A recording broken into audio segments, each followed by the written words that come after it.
بسم اللہ الرحمن الرحیم الحمد للہ والصلاة علی رسول اللہ اما بعد فاعوذ باللہ من الشیطان الرجیم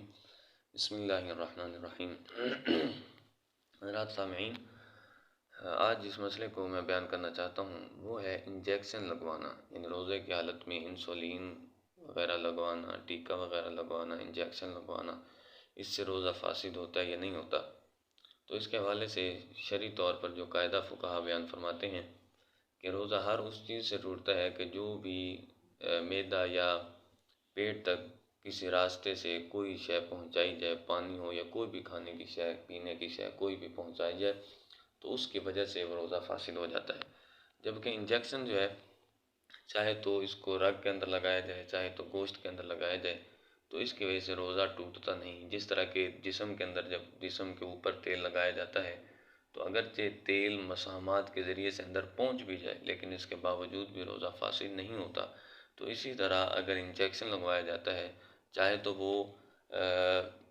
رگ کے اندر ہو یا گوشت کے اندر ہو، تو اس کی وجہ سے روزہ فاسد نہیں ہوتا۔ اس کے اندر پھر جو مستدل ہے، یعنی جو دلیل، وہ وہی حضور علیہ السلام نے اجازت جو عطا فرمائی سرما لگانے کی، کیونکہ سرما لگانا اگرچہ اس کا ذائقہ منہ کے اندر چلا جاتا ہے روزے کی حالت میں، تب بھی اس کو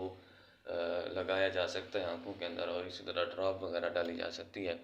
تو اسی سے ہی یہ دلیل انجیکشن کی ہے کہ چونکہ یہ منفذ معتاد نہیں، اگرچہ یہ انجیکشن کے ذریعے جو چیز بھی پہنچائی جاتی ہے وہ مسامات کے ذریعے سے،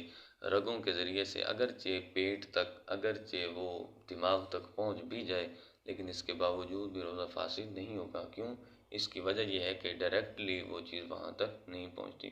تو فقہا نے یہ فرمایا کہ منفذ معتاد نہیں ہے تو اس کی وجہ سے روزہ فاسد نہیں ہوگا۔ جس طرح کہ فتاوی فیض الرسول کے اندر موجود ہے کہ تحقیق یہ ہے کہ انجیکشن سے روزہ نہیں ٹوٹتا، چاہے تو رگ میں لگایا جائے اور یا پھر چاہے تو گوشت میں لگایا جائے۔ اور اسی طرح آنکھ کے اندر قطرے ڈالنے والی بات بھی وہی ہے کہ وہ بھی اگرچہ دماغ تک اگرچہ اس کا اثر پہنچ بھی جائے یا پھر اس کا ذائقہ منہ کے اندر اگر محسوس ہوتا بھی ہے تو اگرچہ وہاں پر پہنچا لیکن اس کی وجہ وہ ڈائریکٹلی ان کا وہاں پر پہنچنا نہیں تھا، بلکہ وہ پہنچے ہیں تو مسامات کے ذریعے سے پہنچے ہیں، منفذ معتاد سے نہیں پہنچے، تو اس کی وجہ سے روزہ فاسد بھی نہیں ہوگا۔ رب ذوالجلال سے